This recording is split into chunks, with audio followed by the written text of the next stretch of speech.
Olá, estamos aqui em mais um No Cafezinho com o professor, advogado e economista Luiz Otávio Cavalcante, editora de Política e Economia, Carol Brito. Boa tarde, professor. Boa tarde, Leusa. Carol, tudo bem? Boa tarde, Leusa. Boa tarde, professor, que fez maior sucesso no último vídeo com o tênis dele, viu? É verdade, o All Star. A gente tenta acompanhar no estilo aqui, né, Leusa? Mas está difícil, mas... Está aqui presente, professor e o All Star.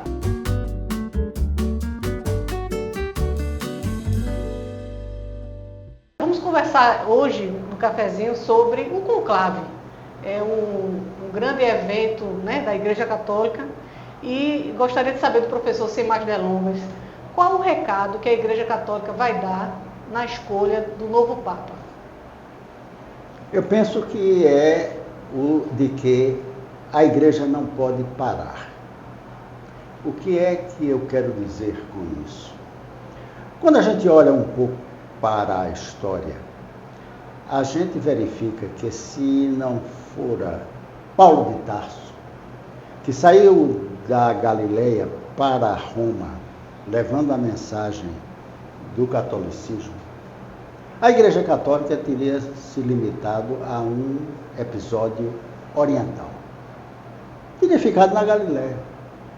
Foi Paulo de Tarso, com o seu poder de comunicação, a sua capacidade de se deslocar, a sua vontade de levar a palavra de Jesus para além da Galileia, que na verdade propiciou o crescimento do catolicismo. Quando a gente olha para a Idade Média e a gente analisa um pouco o pensamento do catolicismo do ponto de vista dos filósofos católicos, a gente verifica que se reflete essa coisa do Paulo de Tarso, da mensagem, do caminho, da abertura de fronteira, com a Cidade de Deus de Santo Agostinho, que foi uma utopia. E, por outro lado, o rigor, a severidade do que chamavam o Papa Negro, que foi Loyola, o fundador dos jesuítas. Então, mais uma vez, a gente está vendo aí a face dogmática e a face de temporalidade do catolicismo. E se a gente vem para a era contemporânea, isso se reproduz, porque nós tivemos Bento XVI e Francisco de Bergoglio. Bento XVI, o filósofo, o dogmático, e Francisco, o reformador. Então, a dimensão do eterno e a dimensão da temporalidade. Então, me parece importante se identificar essas linhas de atuação, essas linhas de trabalho, esse fio condutor que vem de Paulo de Tarso, passa pela Cidade de Deus, por Santo Agostinho, e desemboca no grande sol do Rio da Prata, que foi Bergoglio. E qual mensagem que o senhor acredita que esse próximo conclave deve passar da Igreja Católica? A gente sabe que tem muitos nomes cotados aí, sendo especulados na imprensa. O que é que o senhor vê de cada nome desse e o que é que eles podem trazer de mensagem sobre a Igreja? Veja, Carol, é preciso que a gente não fique na superfície da nominata. É preciso que a gente vá além dos nomes. Porque nome é imagem. É o que a gente vê, o que a imprensa publica. É a biografia, é a história. Mas é preciso que por trás da imagem a gente busque aquilo que no fundo é o que acontece hoje no mundo real.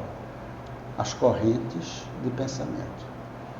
Então, nós temos de um lado, por exemplo, uma figura que é a figura do secretário de Estado, amigo pessoal do Papa Francisco, Parolin, que realizou, patrocinou, promoveu uma aliança política com o Estado chinês e que é um homem que, se adotar o critério da diplomacia vaticana, ele será o novo Papa. Agora, quando a gente avalia outros nomes, a gente vê que há a presença de pelo menos 2 reformistas, 2 cardeais que estão muito alinhados com o pensamento de Francisco. O primeiro deles é Zuppi, é um cardeal que é conhecido como o padre de rua, fortemente vinculado à questão social. E, ao mesmo tempo, o Luiz Tagle, que é conhecido como o Francisco Asiático. Então, é um cardeal que é das Filipinas, é um cardeal relativamente moço e que está muito alinhado ao pensamento de Francisco. Então, a gente tem o secretário de Estado, que é amigo de Francisco, é um diplomata. A gente tem 2 nomes, 2 figuras, 2 cardeais que estão alinhados ao pensamento reformador de Francisco, que são o Zuppi e o Tagle, das Filipinas. E tem um 4º nome, que é o Pizzaballa. O Pizzaballa é um cardeal que está há mais de 20 anos em Jerusalém. É uma figura que conversa com Hamas e conversa com Israel. É um cardeal que conhece profundamente todas aquelas etnias que fazem com que ferva o caldeirão no Oriente Médio. Então, eu penso que esses 4 nomes, eles têm um peso em si, eles têm um peso específico, eles têm um peso próprio. O secretário de Estado, o Parolin, porque é um profundo conhecedor da estrutura vaticana, diplomata. Os outros 2, porque são pessoas que, de certa forma, dão continuidade à linha de Francisco, que são o Zuppi e o Tagle. E, se for esse o entendimento do conclave, um nome que esteja muito mais ligado a uma questão que é uma espécie de ferida do contemporâneo, que é a questão do Oriente Médio. Esses nomes, eles trazem, dentro desses nomes, a gente não vê um conservador, embora a gente saiba que há conservadores lá, né, também pleiteando essa escolha. Mas o senhor acha que o peso da escolha vai ser o peso do que a igreja precisa avançar na visão do grupo de cardeais que vai escolher, né, o novo Papa? Se a igreja pensar que precisa avançar na questão das guerras, né, de acabar com as guerras, de interceder, né, mais politicamente em relação a isso. Então, vai ser esse peso, porque pode sair também um conservador que a gente não pode dizer que não seria, que seria uma surpresa, porque existe uma polarização mundial. Né? Não se trata de fortalecer ou de dispensar os dogmas da igreja. A igreja será sempre dogmática, porque ela repousa sobre dogmas.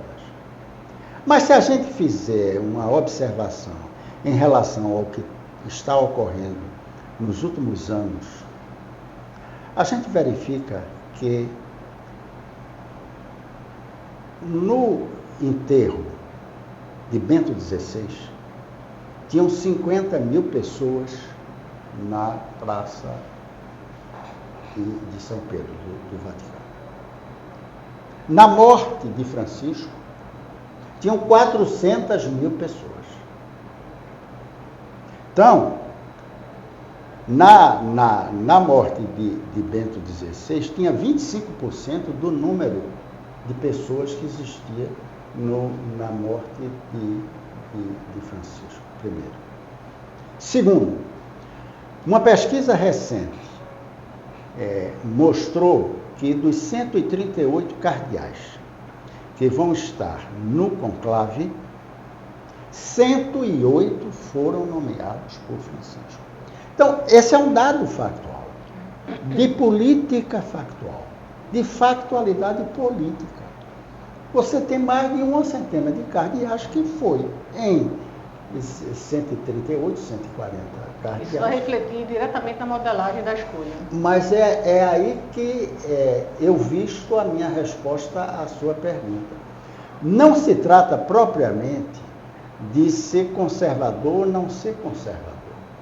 Se trata de um fio condutor, pelo qual a Igreja tem dado os seus passos, seja na adequação que Francisco fez de aspectos da temporalidade do dogma, e não do dogma em si, e também da pressão que ocorre sobre a Igreja do mundo, das coisas que estão acontecendo e que a Igreja não pode ignorar. Então, não se trata de revogar ou não revogar dogma. Trata-se de trabalhar a temporalidade dentro daquilo que é sensível do ponto de vista até da sobrevivência do catolicismo como uma opção religiosa. Professor, a Igreja cumpre também um papel político no contexto global. A gente viu, por exemplo, o velório do Papa Francisco reunir lideranças de diversas correntes políticas, colocou junto ali Milei, Lula, Trump, lideranças com pensamentos totalmente distintos. O Vaticano, ele também é um Estado. O senhor vê que a Igreja também cumpre um papel político dentro desse contexto global? Nenhuma dúvida quanto a isso. A Igreja, na dimensão da temporalidade, ela é um fenômeno político. Claramente ela é um fenômeno político. E ela está sempre presente em todos os grandes episódios da humanidade e que envolveram, não é, a presença de grandes líderes políticos. Na Segunda Guerra Mundial, por exemplo, Pio XII desempenhou um papel importantíssimo. Não fez um enfrentamento frontal a Hitler, mas salvou a vida de milhares de judeus que eram perseguidos pelos nazistas na Áustria e na Alemanha. Em episódios contemporâneos relacionados com a guerra no Oriente entre palestinos e Israel, há uma participação muito forte do cardeal que está em Jerusalém há mais de 20 anos e que se comunicava frequentemente com o Papa Francisco. E certamente a gente não conhece o bastidor, mas certamente que ele terá influído e vai continuar a influir na condução das tratativas naquela região. Para não falar na participação mais ostensiva de Francisco em relação ao conflito entre a Rússia e a Ucrânia, que reiteradamente Francisco assumiu posições muito claras a respeito da necessidade de encerrar aquela guerra. E assumiu sem ferir nenhum dos lados. Isso. E cobrando a responsabilidade de ambos os lados também. Isso. Qual a sua opinião sobre essa escolha? Sua opinião, diante dessa avaliação que o senhor faz, o senhor acha que vai sair um Papa mais alinhado a essas questões globais ou às questões mais internas da Igreja? Eu penso Leusa, que... Que eu nomeio questões internas, só um adendo. A questão do Banco do Vaticano, né? A questão dos escândalos sexuais. Francisco abarcou todos esses temas, mas o senhor acha que vai haver aí algum privilégio de linha essa escolha? Veja, a igreja é sábia. Por que a igreja é sábia? Porque é uma instituição milenar e é uma instituição que reúne um conjunto de informações e de conhecimentos muito grande. Então é muito difícil a igreja errar, cometer um erro crasso. É muito difícil, pelo conjunto de sensibilidades que estão dentro de uma sala do conclave. Então, eu penso que uma solução do tipo do secretário de Estado, que é um diplomata, e uma solução do tipo do cardeal, que é conhecido como o padre de rua, que tem uma visão mais, digamos, social, ela não vai abalar, não vai significar uma posição da igreja, não é, contra ou a favor dos dogmas. Não será isso. Será muito mais uma leitura que o conclave vai fazer sobre a necessidade de a igreja continuar conectada, de a igreja continuar sendo olhada pelos mais jovens, principalmente. Por quê? Porque verificou-se que a igreja cresceu com Francisco. E como fenômeno político, a igreja não pode dispensar isso. Não pode retroceder. Não pode. É por isso que eu comecei a nossa conversa dizendo, a igreja não pode parar. Qual o papel da igreja nesse mundo hoje, professor, que mudou tanto? A gente vê, por exemplo, as mulheres tendo um papel cada vez mais protagonista dentro da sociedade. A gente vê algumas minorias aí agora tendo um papel cada vez mais de voz mesmo na sociedade. A gente viu, por exemplo, o Papa Francisco se aproximando para acolher, por exemplo, a população trans. E, ao mesmo tempo, você tem um discurso também, uma corrente muito conservadora, muito forte na sociedade, né? Então, qual o papel da igreja dentro dessa nova sociedade que mudou tanto e que tem esses novos públicos aí com um papel tão diferente em relação aos séculos passados? A igreja tem que ser corajosa no equilíbrio e tem que ser equilibrada na coragem. Corajosa no equilíbrio e equilibrada na coragem. Coragem em enfrentar, às vezes, certos modismos que não correspondem aos valores que a igreja defende, aos valores humanistas e aos valores religiosos. E, por outro lado, equilibrada na coragem para enfrentar os extremismos. Os extremismos passam e fica o equilíbrio, fica a sensatez, fica aquilo que corresponde aos valores fundamentais da pessoa humana e que vem da Revolução Francesa de 1789 e que vem da Declaração dos Direitos do Homem e que vem da Fundação das Nações Unidas e que vem e que está nas grandes religiões, em todas elas. Não é exclusividade do catolicismo. Pelo contrário, os valores morais, né, os valores essenciais que presidem o humano estão nas três grandes religiões. De modo que é preciso coragem e equilíbrio. Coragem para ser equilibrado e equilíbrio para ser corajoso. E diante dessas informações, vamos aguardar o conclave agora, né? A fumaça branca, né, Leusa? Espero que venha logo, né? Não demore tanto, né? Quando começar o processo.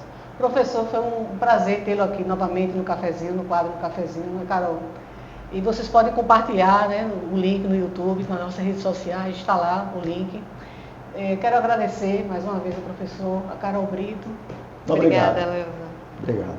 E a gente está encerrando aqui no cafezinho. No próximo já deveremos ter um papo, esperamos, e vamos continuar a falar desse assunto. Muito obrigada.